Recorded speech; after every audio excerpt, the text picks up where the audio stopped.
ইয়ারফাইল্লাহুল্লাযীনা আমানু মিনকুম, তোমাদের ভিতরে আল্লাহ উঁচু মর্যাদা দিয়েছেন তাদেরকে, তোমাদের মধ্যে যারা ঈমান এনেছেন।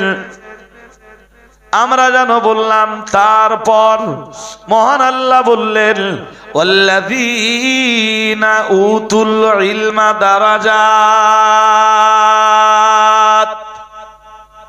আবার ঈমানওয়ালাদের ভিতরে এলেম যাদেরকে দেওয়া হয়েছে, সম্মানের সুউচ্চ দরজাতে তাদেরকে পৌঁছে দেওয়া হয়েছে।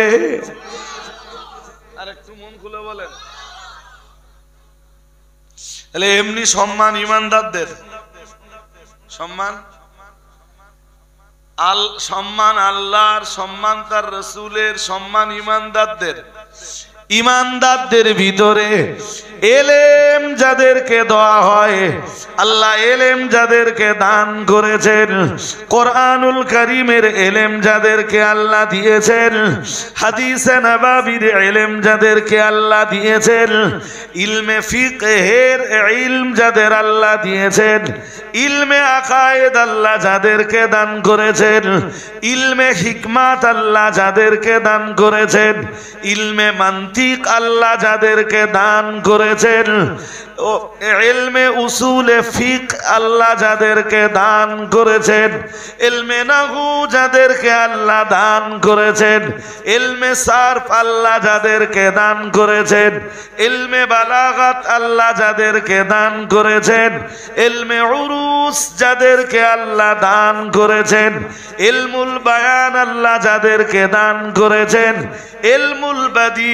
আল্লাহ যাদেরকে দান করেছেন, উলুমুল কোরআন যাদেরকে দিয়েছেন, উলুমুত তাফসীর আল্লাহ যাদেরকে দান করেছেন, উলুমুল হাদিস আল্লাহ যাদেরকে দান করেছেন, মর্যাদার সূর্য আসনে পৃথিবীতে যুগে যুগে তারাই পৌঁছে গেছে। সেই বারদিসবার ছেলে মুগীরা, মুগীরার ছেলে ইব্রাহিম, ইব্রাহিমের ছেলে ইসমাইল, ইসমাইলের ছেলে মুহাম্মদ বিন ইসমাইল বুখারী। আর একটু মন খুলে বলুন, বলুন ইমাম বুখারীর মর্যাদা বেড়েছে তার গোত্রের সম্মানের কারণে, তার বাপ দাদা পূর্বপুরুষদের সম্মানের কারণে। অনেকেই তো ইমাম বুখারীর দাদার নাম জানি না, অনেকেই ইমাম বুখারীর বাবার নামও জানে না। তাহলে তা ইমাম বুখারীর সম্মান তার বাবার কারণে নয়, ইমাম বুখারীর সম্মান তার দাদার কারণে নয়, পরদাদার কারণে নয়, তার বংশের কারোর কারণে নয়। ইমাম বুখারীর সম্মান উলুমুল হাদিসের কারণে। ইমাম বুখারীর ভিতরে যে ইলমে হাদিস জায়গা পেয়েছিল, ইমাম বুখারীর মর্যাদা ইলমে হাদিসের কারণে, ইমাম বুখারীর মর্যাদা ইলমে কোরআনের কারণে, ইমাম বুখারীর মর্যাদা ইলমে ফিকহের কারণে, মাসলা ইস্তেমবাত ইস্তেখরাজ করার ক্ষমতা থাকবার কারণে আজও সারা বিশ্বে ইমাম বুখারী সমাদৃত।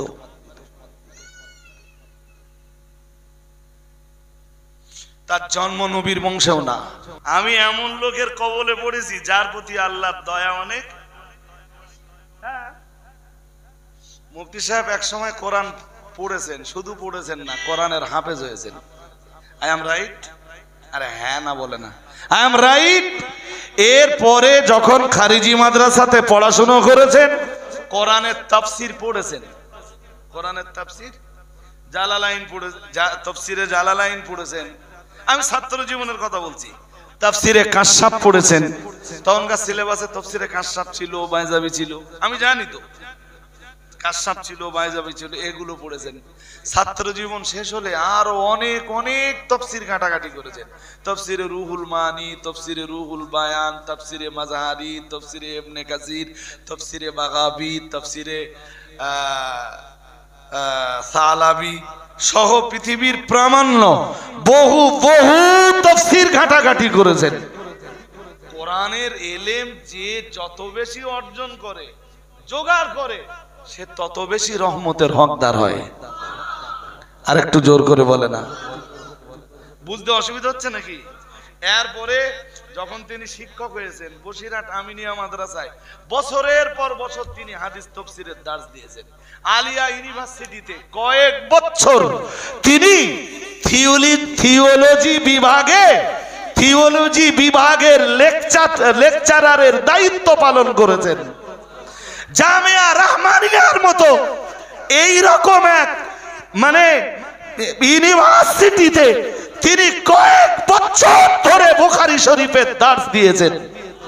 কখনো হাদিস পড়িয়েছেন, কখনো তাফসীর পড়িয়েছেন। কোরআনের এলেম নিয়ে যারা গবেষণা করে, উলুমুল কোরআন নিয়ে যারা রিসার্চ করে, তাদের সম্মান বাড়িয়ে দেয় কে?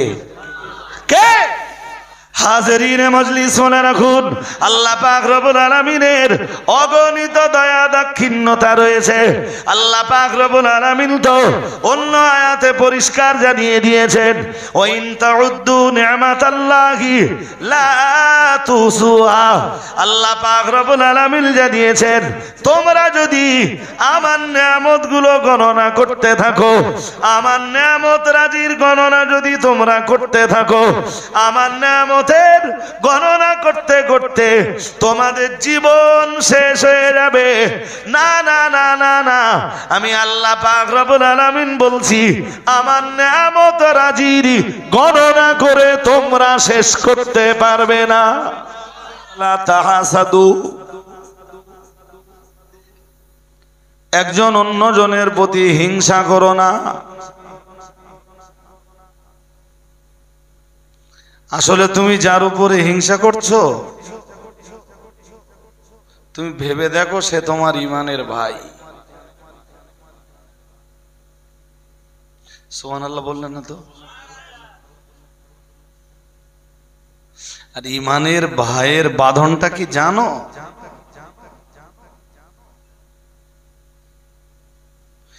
ঈমানি ভাইয়ের এই যে বন্ধন, এই বন্ধনটা রক্তের বন্ধনের চাইতে আরো মজবুত।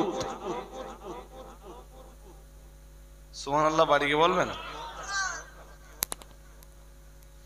ঈমানি ভাইয়ের এই যে বন্ধনটা রক্তের বন্ধনের চাইতে কংক্রিট।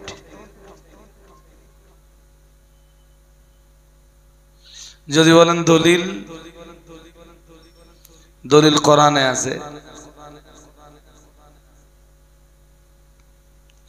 নূহ আলাইহিস সালাম নিজের ছেলে কেনানকে যখন সন্তান বলে দাবি করলেন, ইন্নাবনি মিন আহলি ওয়া ইন্না ওয়া'দাকাল হক, আল্লাহ বললেন ইন্নাহু লাইসা মিন আহলিক। বলেন ও তোমার আহাল না, ও তোমার ছেলে না। কেনান কার ছেলে? কথা হয় না, বলেন বলেন। কেনানের গায়ে রক্ত কার? নূহ আলাইহিস সালামের। আল্লাহ বললেন ও তোমার আহাল না, ও তোমার ছেলে না, দাবি করো না। পরে বললেন ইন্নাহু আমালুন গায়রু সালিহিন, বললেন ওর আমাল তো আমালে সালেহা নয়, ওর আমল আমলে সালেহ নয়। তোমার আমাল আমালে সালেহা, তোমার আমাল আমালে সালেহ, তোমার কাজ ভালো কাজ, তোমার কাজ নেক কাজ, ওর কাজ ভালো কাজ না। ওরে তুমি সন্তান বলে দাবি করলে। এই আয়াত থেকে তো বোঝা যায় যে রক্তের বাঁধনের চাইতে ঈমানের বাঁধন বেশি মজবুত। আর একটু মন খুলে বলুন।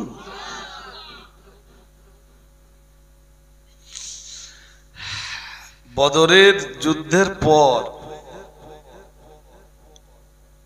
আমি তো ইতিহাস বলতে বসিনি, বদরের যুদ্ধের ইতিহাস পড়ে আমি যেটা বুঝেছি আর কি। একদিন একটা মজলিসে বসে শুধু বদরের যুদ্ধের ইতিহাস ঘন্টা 2 ধরে শুনলে খুব ভালো হয়। অ্যাকচুয়াল আমার যেটা আইডিয়া, বদর যুদ্ধ নিয়ে আমরা যারাই কথা বলি সবসময় আসদে পাঁচদে অলিদে গলিদে কি কোন রকম ভাবে সময়টা স্টেজে কাটিয়ে দিয়েই চলে যায়। যদি বলা হয় হুজুর একটু বদরের যুদ্ধের কথা বলেন, তা আধ ঘন্টা হয়তো বললাম, বাট সেই বলাটা না খানিকটা আঁচ দিয়ে পাঁচ দিয়ে চলে যাওয়া হয়। বদরের অ্যাকচুয়াল ইতিহাসটা তো অনেক লম্বা এবং দুরন্ত ইতিহাস, শিক্ষণীয় ইতিহাস,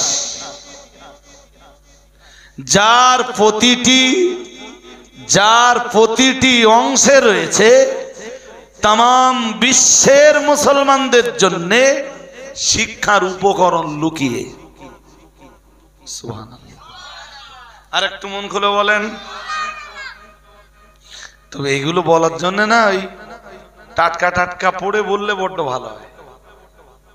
6 মাস আগে একবার পড়েছিলাম, 3 মাস আগে একবার পড়েছিলাম। রাজবেড়িয়ার লোকেরা রিকোয়েস্ট করলো হুজুর আজকে একটু বদরের যুদ্ধের ময়দানে রজ হয়ে যাক। আমি তো পারবো না, সব কথা মনে থাকে না। আমি তো এরকম কোন ব্যক্তি নই যে এদিকে তাকাবো আর সব মস্ত হয়ে যাবে।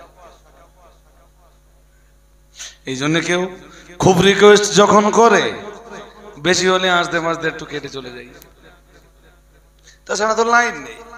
বাট আজকের মজলিসে আপনাদের জন্য যেটা দরকার সেটা হলো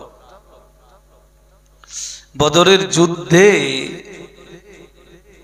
বিরোধী শিবিরের 70 জন সৈন্য যখন বন্দী হচ্ছিল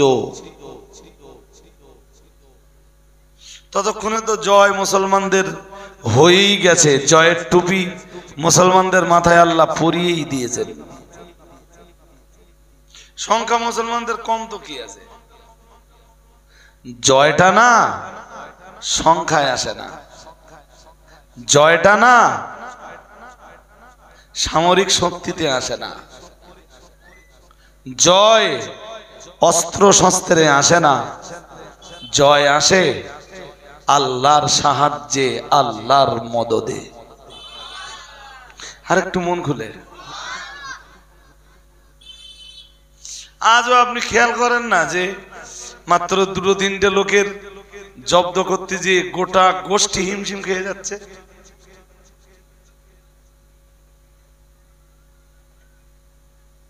বুঝতে পারেননি কথা, ফিরেছেন কি? কড়া মুখ জব্দ করতে যে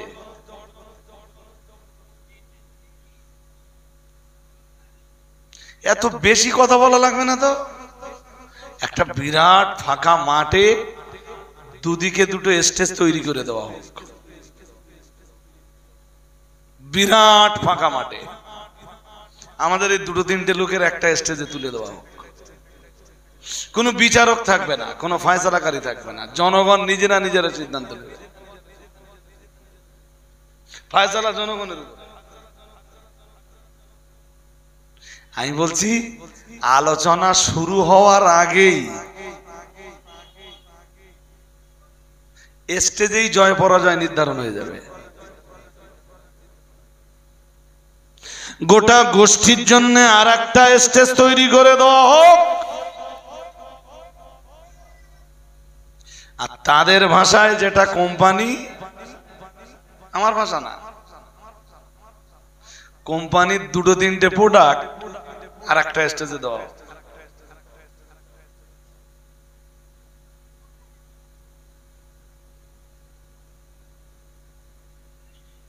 গোটা গোষ্ঠীটাই যেন জ্বলছে সব সময়।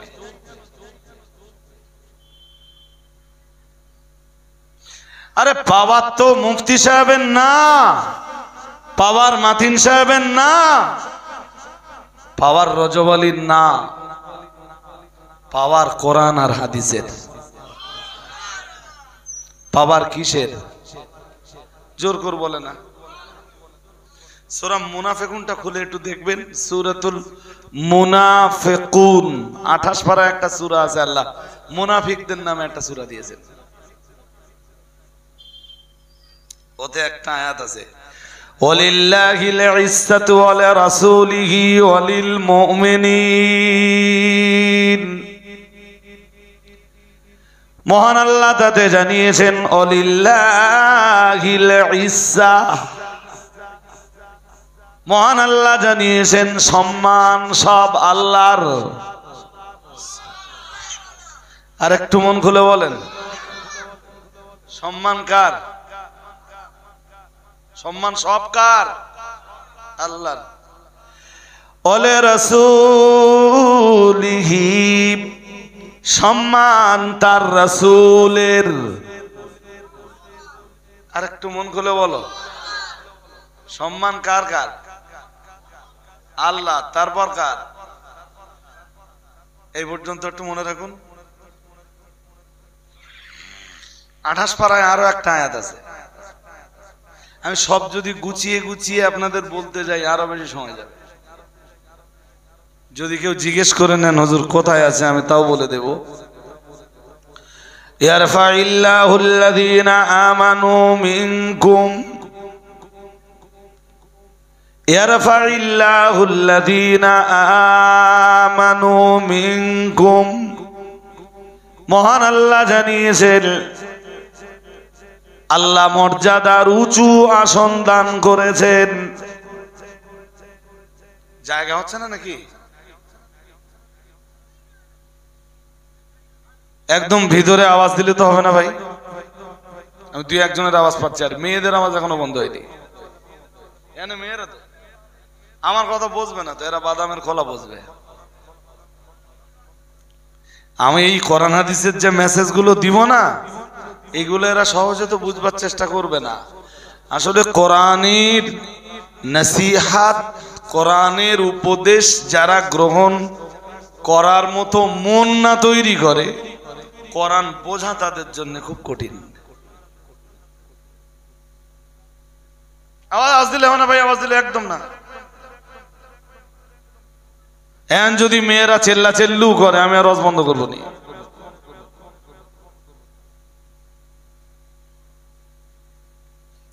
আসলে যাদের কেসা কাহিনী শুনে শুনে অভ্যাস না, ওরা কোরআন বুঝবে না।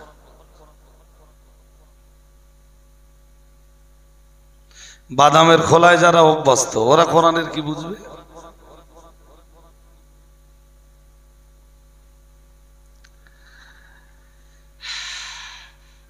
কি আয়াতটা পড়ছিলাম? ইয়ারফাইল্লাহুল্লাযীনা আমানু মিনকুম, মহান আল্লাহ জানিয়েছেন তোমাদের ভিতরে আল্লাহ সম্মান তাদের দিয়েছেন যারা ঈমান এনেছেন। সম্মান ঈমানওয়ালাদের, সম্মান মর্যাদার উঁচু আসন দিয়েছেন আল্লাহ ঈমানওয়ালাদের। আগের যে আয়াতটা পড়েছিলাম আর এই আয়াতটার সাথে আবার মেলান। ওয়ালিল্লাহিল ইজ্জাতু ওয়া লিরাসূলিহি ওয়া লিল মুমিনিন। মহান আল্লাহ জানিয়েছেন সম্মান আল্লাহর, সম্মান তার রাসূলের, এবং সম্মান তামাম দুনিয়ার ঈমান ওয়ালা, ঈমান অলি নারী পুরুষের। আরেকটু মন খুলে বলেন, ঈমান নেই সম্মান নেই, ঈমান আছে সম্মান আছে। সুবহানাল্লাহ বলবেন না? ঈমান না থাকলে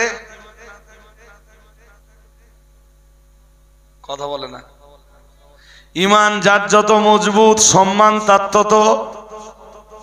তত বেশি। ঈমান যার যত দুর্বল, সম্মান তার তত কম। অঙ্গ তো সহজ একদম। আমার কথা বুঝতে পারেননি? দেখেন কে কি বলল, এই নিয়ে মাথা গরম করার সময় নেই। আর আমার তো মাথা সবসময় ঠান্ডা থাকে, সব সময় শান্ত থাকি আমি। শুধু এইটা বিশ্বাস করি যে আল্লাহ কাউকে সম্মান দিলে সম্মানের আসন থেকে তাকে সরানোর ক্ষমতা কারোর। আমার তো শেষ হয়নি, আয়াতটা তো শেষই করতে দেননি। ইয়ারফাইল্লাহুল্লাযীনা আমানু মিনকুম, তোমাদের ভিতরে আল্লাহ উঁচু মর্যাদা দিয়েছেন তাদেরকে, তোমাদের মধ্যে যারা ঈমান এনেছেন। আমরা যেন বললাম, তারপর মহান আল্লাহ বললেন ওয়াল্লাযীনা উতুল ইলমা দারাজাত। আবার ঈমানওয়ালাদের ভিতরে এলেম যাদেরকে দেওয়া হয়েছে, সম্মানের সুউচ্চ দরজাতে তাদেরকে পৌঁছে দেওয়া হয়েছে। আর একটু মন খুলে বলেন। তাহলে এমনি সম্মান ইমানদারদের, সম্মান আল্লাহর, সম্মান তার রাসূলের, সম্মান ইমানদারদের।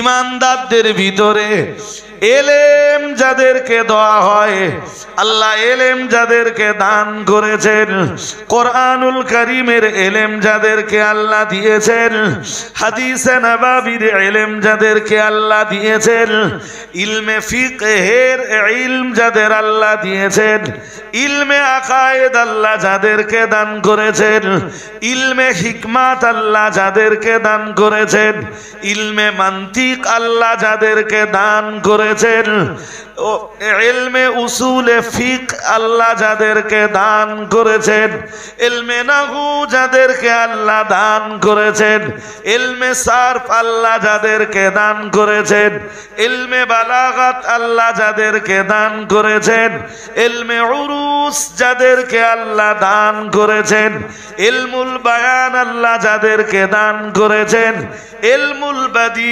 আল্লাহ যাদেরকে দান করেছেন, উলুমুল কোরআন যাদেরকে দিয়েছেন, উলুমুত তাফসীর আল্লাহ যাদেরকে দান করেছেন, উলুমুল হাদিস আল্লাহ যাদেরকে দান করেছেন, মর্যাদার সূর্য আসনে পৃথিবীতে যুগে যুগে তারাই পৌঁছে গেছে।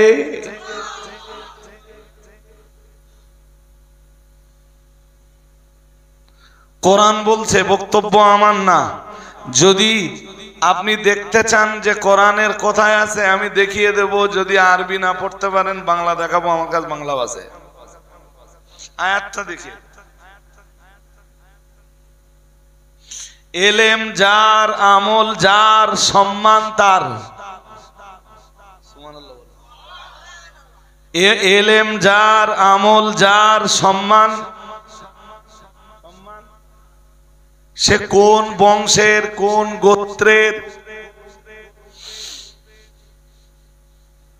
এমনি তো সম্মান, ইজ্জত, সম্ভ্রম এটা গোত্রের উপরে নির্ভরশীল নয়, রাসূল ওটা বলেই দিয়েছেন।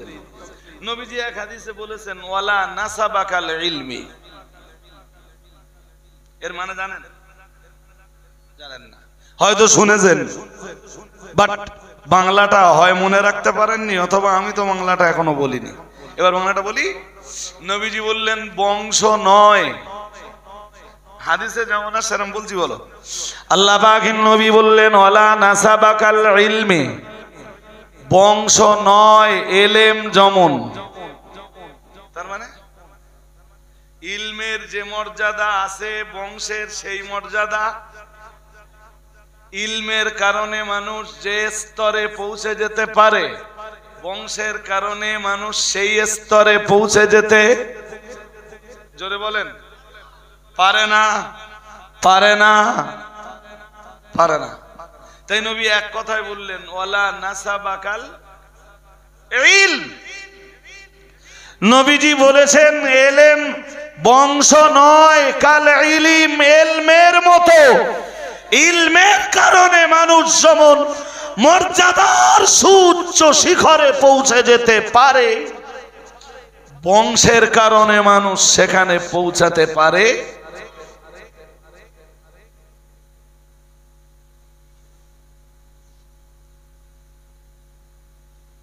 সম্মান যদি কারোর আল্লাহ দেয় টেনে নামানো যায়?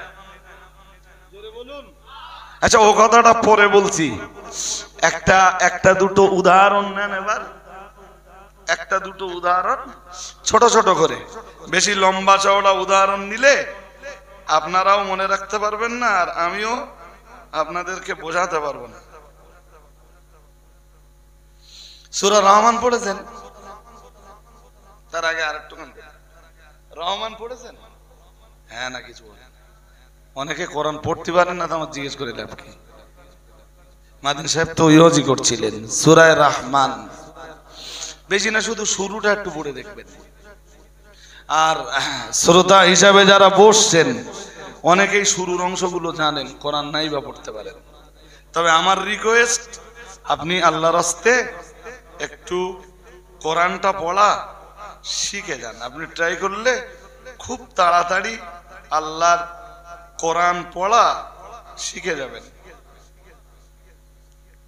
খুব বেশি দিন যাবে না।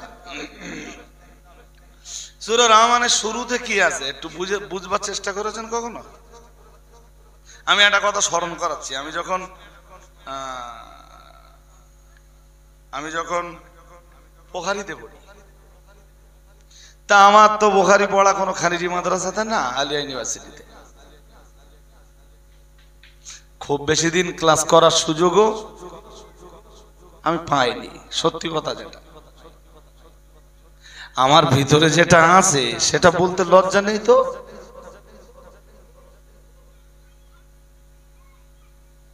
আমি খুব বেশি ক্লাস করার সুযোগ বুখারীতে পাইনি। প্রতিদিন বসিরহাট থেকে সেই আলিয়া ইউনিভার্সিটিতে যাব, আর আমার তখন যন্ত্রণা তো একটা না। আমার নিজের ছোট ভাই বোনদের দায় দায়িত্ব আমার উপরে, সাংসারিক দায় দায়িত্ব আমার উপরে। আমার নিচে আমার 1 2 3 4 চারটে ভাই বোন আমার নিচে। তাদের দেখভাল, তাদের পড়াশুনো, তাদের খরচ খরচা জোগানো, সবকিছুর ভিতর দিয়ে আমি না খুব বেশি ক্লাস বুখারীতে করতে পারিনি। তবু ইমাম বুখারী রাহমাহুল্লাহ তাআলা আনহুকে নিয়ে আমার যেটুকু গবেষণা, আমার যেটুকু পড়াশুনো, ইমাম বুখারীর লাইফ হিস্ট্রি আপনারা কম বেশি জানেন। তবে বসিরহাট পীর সাহেব কেবলা ইমাম বুখারীর লাইফ হিস্ট্রি যা লিখেছেন ওনার ওই কোন এক কেতাবে ইমাম বুখারীর যা লাইফ হিস্ট্রি লিখেছেন সে তো অনেক লম্বা। আমি সেই লম্বা কথা আজ আপনাদের শোনাতেও বসিনি, শুধু একটা কথা বলবো। ইমাম বুখারীর আসল নাম মুহাম্মদ। কি নাম? নবীর নামে নাম। ইমাম বুখারীর আসল নাম বলেন মুহাম্মদ। মুহাম্মাদের আব্বার নাম, তার মানে ইমাম বুখারীর আব্বার নাম ইসমাইল। ইসমাইলের আব্বার নাম আর বলতে পারবেন? ইব্রাহিম। কি নাম? কথা বলে না। কি নাম? ইব্রাহিম। ইব্রাহিমের আব্বার নাম মুগীরা। কি নাম বলেছি বলবেন তো? মুগীরা। মুগীরার আব্বার নাম বারদিসবা।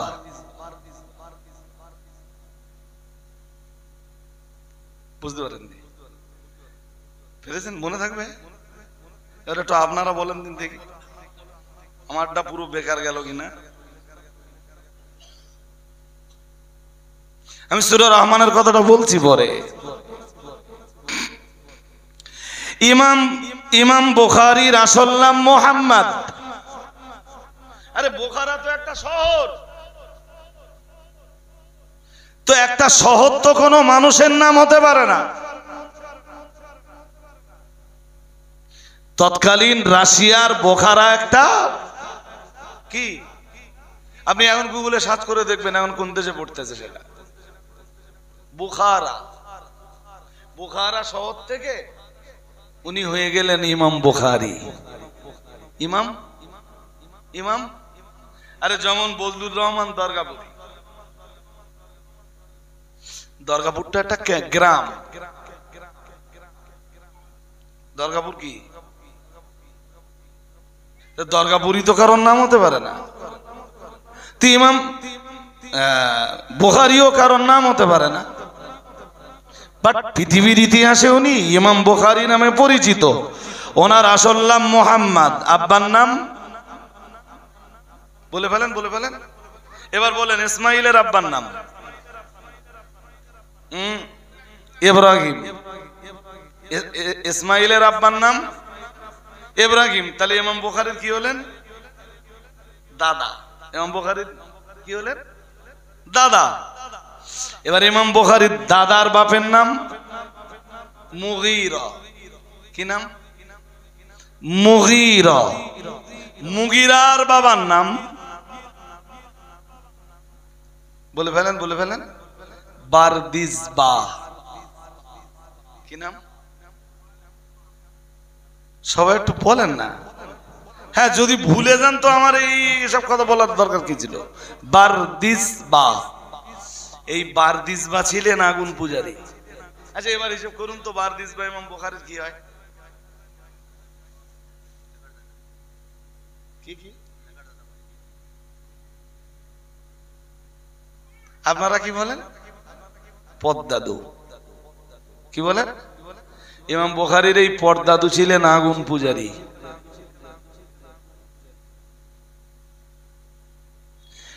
সেই বারদিসবার ছেলে মুগীরা, মুগীরার ছেলে ইব্রাহিম, ইব্রাহিমের ছেলে ইসমাইল, ইসমাইলের ছেলে মুহাম্মদ বিন ইসমাইল বুখারী।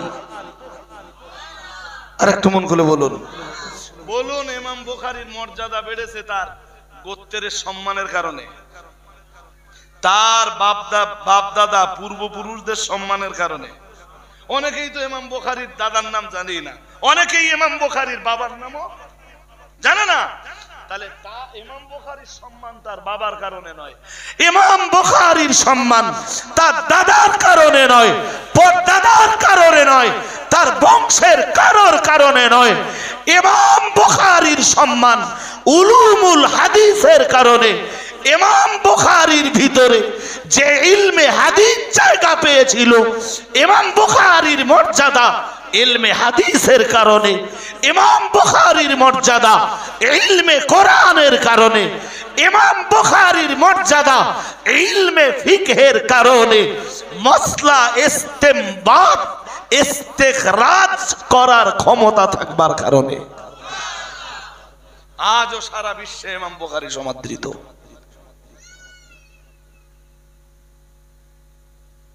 তার জন্ম নবীর বংশেও না।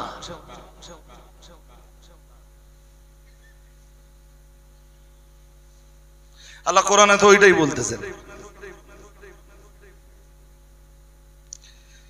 সূরা রহমানের যে অংশটা আমি স্মরণ করতে বলেছিলাম, কেন চলুন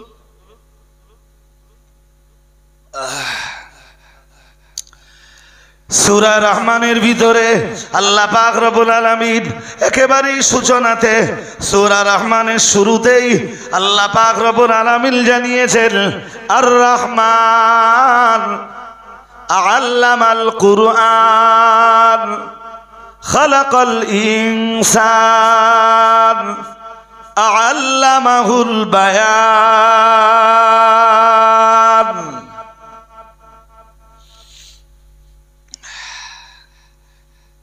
একটুখানি বুঝবো, খুব লম্বা বুঝতে গেলে অনেক সময় যাবে।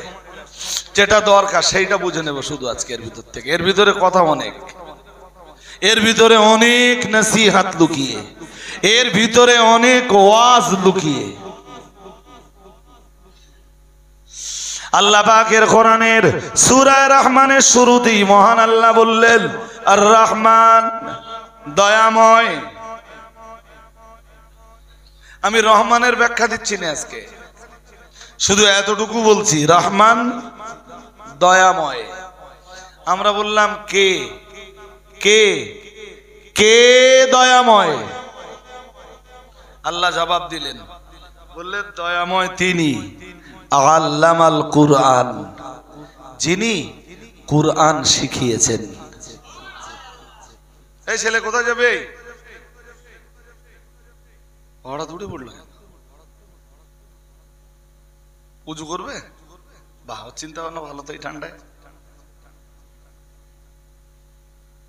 ঠান্ডা তো মোটামুটি ভালোই পড়ে না।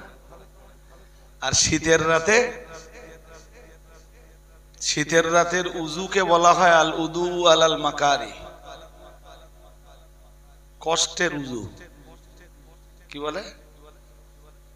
কথা বলে না, কি বলে? কষ্টের উজুতে সওয়াব অনেক বেশি হয়। সুবহানাল্লাহ বললেন না তো? আর একটু মন খুলে, শীতের রাতের উজুতে আল্লাহ যত সওয়াব দেয়, গরমের রাতের উজুতে আল্লাহ তত সওয়াব দেন না। চলুন দেখে নেই, আয়াতটা বুঝে নেই। তাহলে কি বুঝিয়েছি আপনারা একটু মুখস্থ করুন। সূরা রহমানের প্রথম আয়াতে বললেন আর রহমান, দয়াময়। আমরা বললাম, আমরা যেন বললাম কে কে কে দয়াময়? আল্লাহ বললেন, আমি আরবি বললে তো আপনারা বুঝবেন না। বুঝবেন কি? বুঝবেন না? না, আমি এখানে আরবি ব্যাকরণটা যদি সেট আপ করি, আপনারা বুঝবেন কি? বুঝবেন না। এইটা বুঝবে মৌলানারা। এই জন্য যেভাবে বললে আপনারা বুঝতে পারেন, আমি সেইভাবেই বলছি। আর রহমান, দয়াময়। মহান আল্লাহ বললেন দয়াময়। আমরা যেন জিজ্ঞাসা করলাম কে কে কে দয়াময়? আল্লাহ পাক রব্বুল আলামিন বললেন আল্লামাল কুরআন, দয়াময় তিনি যিনি কোরআনুল কারীম শিখিয়েছেন। আর একটু মন খুলে বলেন, দয়াময় তিনি যিনি দয়া করে কি শিখিয়েছেন? সূরা রহমান অনেকেই পড়তে পারেন কি?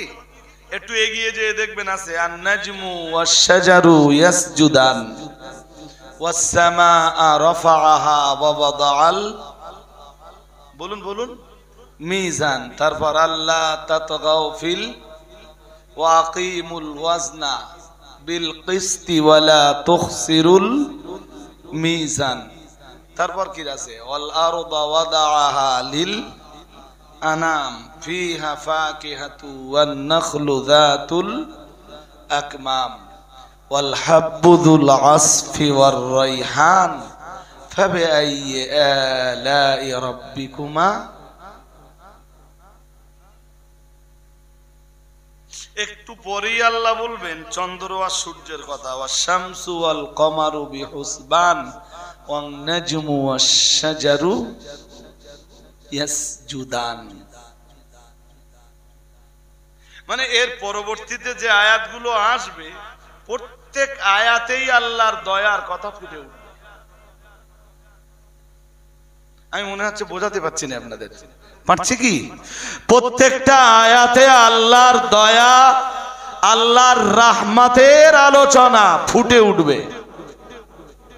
যেমন এই তো একটু পরেই আল্লাহ বলবেন আশ-শামসু ওয়াল কামারু বিহুসবান। শুধু এইটা নিয়ে একটু ভাবুন তো, যদি সূর্য না থাকতো কি অসুবিধা হতো? কোনো অসুবিধা হতো? সূর্য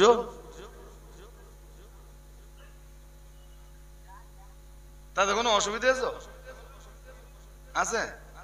কি অসুবিধা?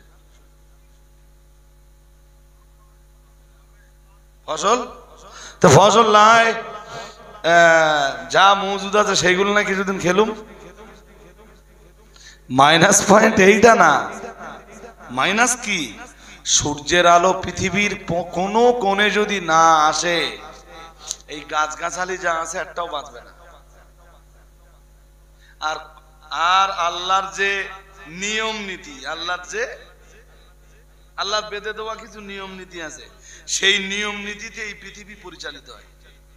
ওই নিয়ম নীতিতে তুমি কখনো পরিবর্তন দেখবা না। আল্লাহ বলেছেন ওয়ালাং তাজিদা লিসুন্নাতিনা তাহবিলা। আল্লাহ বলেছেন আমার বেঁধে দেওয়া নিয়ম নীতিতে তুমি কোনো পরিবর্তন দেখতে। এই যে গাছ অক্সিজেন দেয়, পৃথিবী যতদিন থাকবে গাছ মানুষকে ততদিন অক্সিজেন দিয়েই যাবে। সুবহানাল্লাহ বললেন না তো? আরো আওয়াজ দিয়ে বলেন। একটুখানি এগিয়ে আসবেন, পিছনটা ভীষণ চাপাচাপ হচ্ছে। একটুখানি যদি এগিয়ে বসেন সামনের দিকে, দেখেন না, আমি জানি জায়গা গরম হয়ে গেলে আপনারা আর আগাতে চাবেন না, এরপরেও বলছি যদি একটু এগিয়ে আসেন। মুফতি সাহেব যেন এসে দেখেন যে একটা মনোরম মজলিস। আমার তো আর বেশিক্ষণ বাকি নেই, আর এরপরে আমার এখনো আর একটা প্রোগ্রাম আছে। আমার কাছে একটু ধরে করে নেবেন, সে লাইন নেই।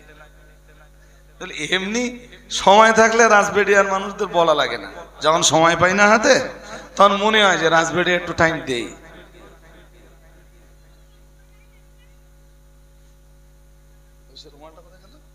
ঠান্ডা লাগতেছে তো কি বোঝাচ্ছিলাম বলুন তো?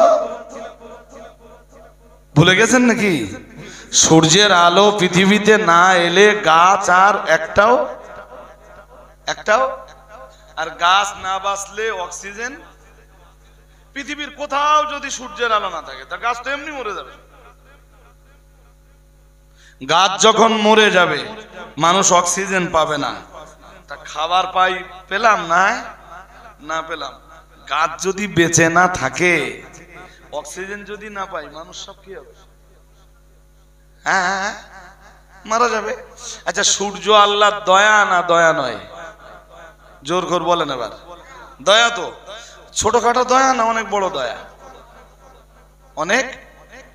কোনদিন ভেবে দেখেছেন সূর্য আল্লাহর কত বড় দয়া? আচ্ছা, এই যে মাটির উপরে বসে আছেন, এই মাটি কত বড় দয়া আল্লাহর। ওই যে আপনারা পড়ছিলেন না, ওয়াল আরদা ওয়াদাআহা লিল আনাম, ওখানে তো আল্লাহ জমিনের আলোচনা করতেছেন। জমিন তিনি কেন সৃষ্টি করেছেন, কাদের জন্য বানিয়েছেন, আল্লাহ এটা বলতেছেন সূরা রহমানের ভিতরে। এই জমিন সৃষ্টি কি আল্লাহর খুব ছোটখাটো দয়া? জোর করে বলে না। পৃথিবীর যত মারাত্মক সম্পদ, মূল্যবান সম্পদ, সব কোথায়? জমিনের উপরে না জমিনের তলায়?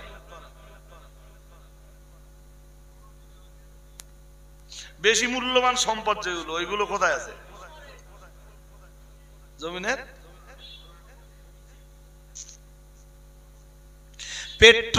পেট্রোলের মতো সম্পদ জমিনের নিচে আছে না উপরে আছে? জোর করে বলে না। নিচে আছে। বেশ, কয়লা একটা বিরাট বড় সম্পদ, কোথায় আছে? বেশ, সোনা রূপার খনি কোথায়? শুধু আছে তাই না, কিয়ামত পর্যন্ত মানুষরা ব্যবহার করবে। আল্লাহ তার চাইতে অনেক বেশি সম্পদ এই জমিনের তলায় মানুষের জন্য দিয়ে রেখেছেন। আর একটু মন খুলে, যা লাগবে সব দিয়েছেন। কোথায় দিয়েছেন? জমিনের তলায়। জমিন আল্লাহর কম দয়া হলো? এরপরে এই জমিনের উপরে বিশাল বিশাল পাহাড়, এই জমিনে কোথাও সমভূমি, এই জমিনে কোথাও মরুভূমি, আবার কোথাও নদ নদী, কোথাও বা সমুদ্র, সাগর, উপসাগর আর মহাসাগর, আবার কোথাও বা এই জমিনের উপরে বন আর জঙ্গল। এসব দয়া কার? জোর করে বলেন কার? ছোটখাটো দয়া? এই জমিনের উপরে আল্লাহ আমাদের ঘর বাঁধার সুযোগ দিয়েছেন, এই জমিনের উপরেই চাষাবাদের ব্যবস্থা করে দিয়েছেন, এই জমিনের উপরেই দোকানপাট তৈরি করার ব্যবস্থা করে দিয়েছেন, এই জমিনের উপরেই মানুষ ব্রেন কাজে লাগিয়ে ইট ভাটা বানিয়েছে, কলকারখানা বানিয়েছে, এই জমিনের উপরে মানুষ মার্কেট বানিয়েছে, এই জমিনের উপরেই মানুষ ব্রেন কাজে লাগিয়ে বিশাল বিশাল টাউন বানিয়েছে, সিটি বানিয়েছে, শহর বানিয়েছে, নগর বানিয়েছে, বস্তি গড়ে তুলেছে। জমিন আল্লাহর কম দয়া? বুঝতে অসুবিধা হচ্ছে নাকি? এত বড় বড় দয়া থাকতে সূরা রহমানের শুরুতে আল্লাহ কোন দয়ার কথা তুলে ধরলেন না। বুঝতে পারেননি? এবার কি এই কথাটা বুঝতে পেরেছেন? নদ নদী আল্লাহর বিরাট দয়া। একটু পরেই তো আল্লাহ বলবেন খালাকাল ইনসানা মিন সালসালিন কাল ফাখর ওয়া খালাকাল জান্না মিন মারিজিম মিন নার ফাবিআইয়ি আলা'i রাব্বিকুমা তুকাদ্দিবান। তারপরে আবার কি বলবেন? রব্বুল মাশরিকাইনি ওয়া রব্বুল মাগরিবাইন ফাবিআইয়ি আলা'i রাব্বিকুমা তুকাদ্দিবান। তারপরে তো আবার বলবেন মারাজাল বাহরাইনি ইয়ালতাকিয়ান বাইনাহুমা বারযাখুল লা ইয়াবগিয়ান ফাবিআইয়ি আলা'i রাব্বিকুমা তুকাদ্দিবান। এর ভিতরে তো নদ নদী, সাগর, উপসাগর, মহাসাগর সবকিছুর আলোচনা তো এই আয়াতে চলে আসবে। এটাও তো আল্লাহর বিরাট বড় দয়া, বিরাট বড় দয়া। হাজিরিনে মজলিস শুনে রাখুন, আল্লাহ পাক রব্বুল আলামিনের অগণিত দয়া দাক্ষিণ্যতা রয়েছে। আল্লাহ পাক রব্বুল আলামিন তো অন্য আয়াতে পরিষ্কার জানিয়ে দিয়েছেন ওয়া ইন তাউদ্দু নি'মাতাল্লাহি লা তুসুহা। আল্লাহ পাক রব্বুল আলামিন জানিয়েছেন তোমরা যদি আমার নিয়ামতগুলো গণনা করতে থাকো, আমার নিয়ামত রাজির গণনা যদি তোমরা করতে থাকো, আমার নিয়ামতের গণনা করতে করতে তোমাদের জীবন শেষ হয়ে যাবে। না না না না না, আমি আল্লাহ পাক রব্বুল আলামিন বলছি আমার নিয়ামত রাজির গণনা করে তোমরা শেষ করতে পারবে না। আর একটু মন খুলে বলেন, আল্লাহর নিয়ামত, আল্লাহর রহমত গুনে ফেলা সম্ভব? লিখে ফেলা সম্ভব? সম্ভব না তো। আরে হ্যাঁ না বলে না, তাহলে আল্লাহর রহমতের কোন শেষ? এই কারণে তিনি রহমান, এই কারণে তিনি রহিম, তিনি আর রহমান, তিনি রহিম। সুবহানাল্লাহ। আর একটু মন খুলে বলুন হাজিরিনে মজলিস, আমার যেটা বলার বাট কোন দয়ার কথা আল্লাহ মন অন্যদিকে দিলে বলার বোঝাতে পারবো না ভাই সাহেব। এক চিলতা মন বাইরে দিয়েন না, বোঝাতে পারবো না। বলো আমি প্রায় লগ্নে চলে এসেছি, বোঝানোর লগ্নে প্রায় চলে এসেছি, বোঝানোর জায়গাতে প্রায় চলে এসেছি। কোন দয়ার কথা আল্লাহ সূরা রহমানের শুরুতে বললেন না। শুরুতে কি বললেন? বললেন আর রহমান আল্লামাল কুরআন। রহমান তিনি যিনি কোরআন শিখিয়েছেন। দ্যাটস মিন কোরআন শেখানোটা আল্লাহর সবচাইতে বড় দয়া। সূর্য যত বড় দয়া, আল্লাহ কোরআন শিখিয়েছেন ওটা তার চাইতে আরো বড় দয়া। আল্লাহ জমিন সৃষ্টি করেছেন ওটা যত বড় দয়া, এর চাইতে অনেক বড় দয়া তিনি মানুষকে কোরআন শিখিয়েছেন। আকাশে চন্দ্র সৃষ্টি করেছেন, ওটা আল্লাহর যত বড় রহমত, তার চাইতে অনেক বড় রহমত তিনি মানুষকে কোরআনুল কারীম শিখিয়েছেন। পৃথিবীর এই নদ নদী, পৃথিবীর এই নদ নদী, সাগর, উপসাগর, মহাসাগর, এগুলো সৃষ্টি আল্লাহর যত বড় রহমত, তার চাইতে অনেক বড় রহমত তিনি মানব মণ্ডলীকে কোরআন শিখিয়েছেন। তাই অন্য কোন দয়ার কথা শুরুতে না বলে আল্লাহ বললেন দয়াময় তিনি, রহমান তিনি, করুণাময় তিনি, আল্লামাল কুরআন, যিনি কি শিখিয়েছেন? জোরে বলুন, যিনি কোরআন শিখিয়েছেন। সুবহানাল্লাহ, সুবহানাল্লাহি ওয়া বিহামদিহি, সুবহানাল্লাহিল আযীম। তাহলে কোরআন শিক্ষা দিয়েছেন, এইটা আল্লাহর সবচেয়ে বড় দয়া। আল্লাহর আর ইরসালুন নবীটা বা ইরসালুর রাসূলটা, মানে রাসূল প্রেরণটাও আল্লাহ বলেছেন তো, লাকাদ মান্নাল্লাহু আলাল মুমিনিন ইদ বাআথা ফীহিম রাসূলান। আল্লাহ রাসূলকে আমাদের মাঝে পাঠিয়েছেন, সেটাও আল্লাহর এক বিরাট বড় দয়া। সুবহানাল্লাহ কয় না?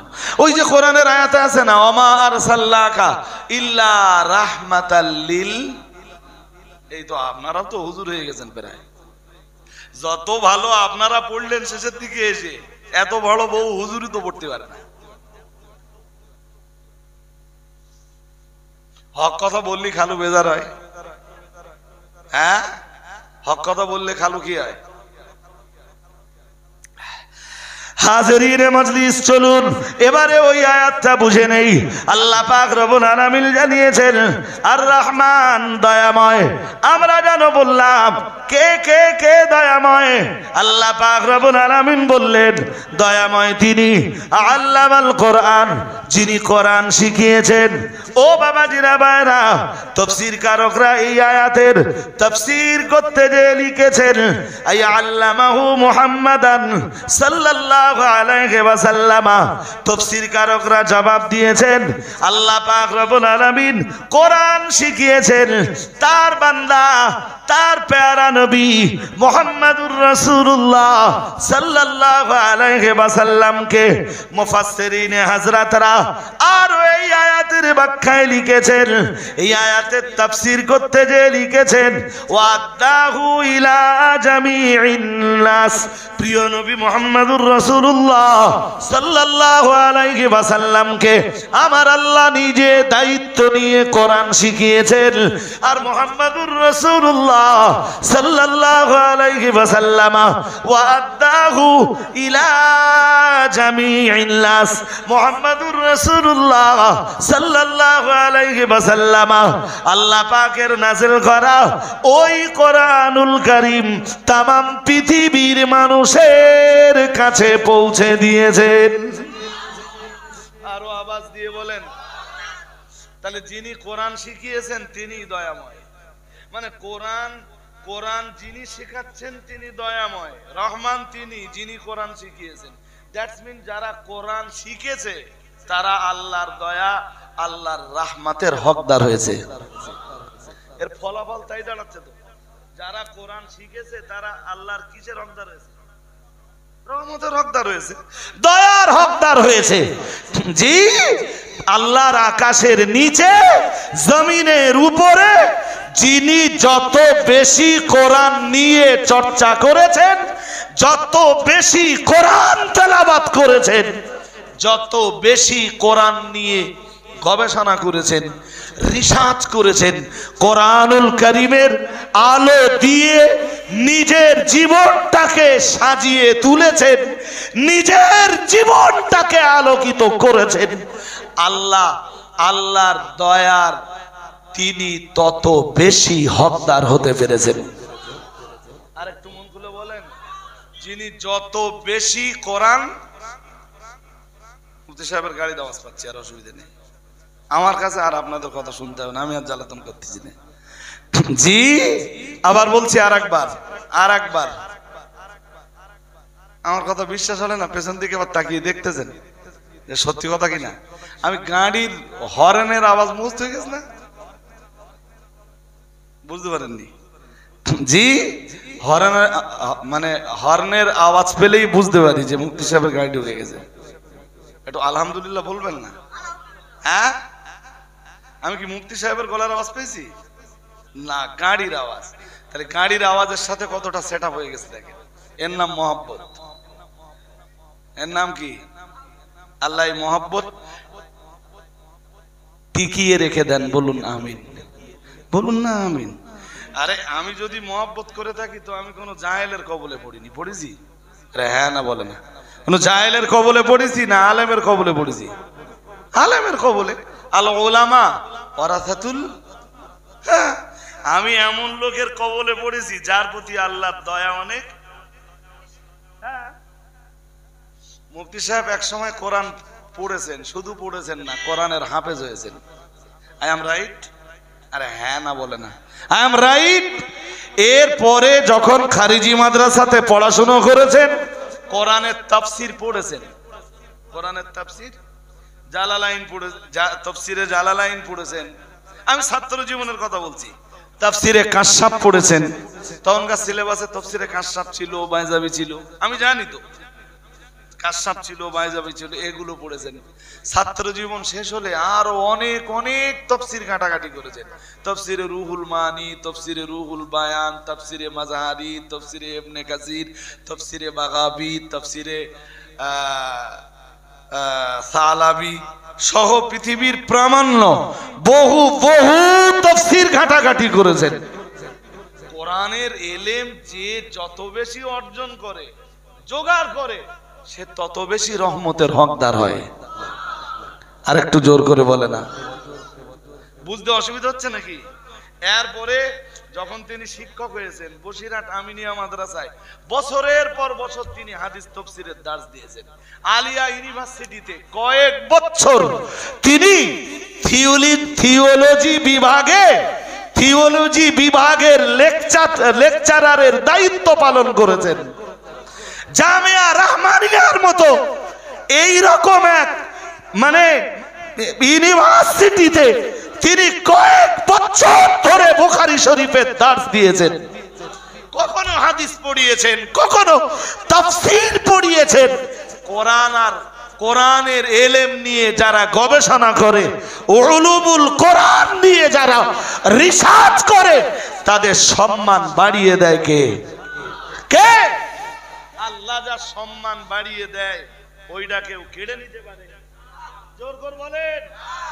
যদি এই সম্মান দুর্নাম করে, বদনাম করে, অপবাদ দিয়ে, সমালোচনা করে, মিথ্যা প্রচার করে, তহমত দিয়ে ওই সম্মান যদি কেড়ে নিতে হয়, লড়াইটা করতে হবে কার বিরুদ্ধে? আর মূল সাহেব ভাবুক যদি আল্লাহর বিরুদ্ধে লড়াই করে জিততে পারে। আমার কথা বুঝতে পারেননি? মূল সাহেবের ভাবার সময় দিচ্ছি, ভাববার। আমি ভাই বক্তব্যের আনুষঙ্গিকতা, প্রাসঙ্গিকতা আজকে আর বাড়তে পারছি না। আমি জানি এই এত ঠান্ডায় এত সুন্দর মজলিস, আমারও ছেড়ে যেতে মন চাচ্ছিল না। মনে হচ্ছিল এখনো ঘন্টাখানিক আপনাদের নিয়ে কথা বলি। অনেক কথা তো আপনাদের শেয়ার করতে পারিনি আজ আমি। সেগুলো যদি শেয়ার করতে পারতাম আমি মনের কাছে ভীষণ আনন্দ পেতাম। শুরু করেছিলাম গীবত শব্দ দিয়ে, বাট গীবত শব্দটার এক্সপ্লানেশনও আজ আমি করতে পারিনি। মুফতি সাহেব আসছেন।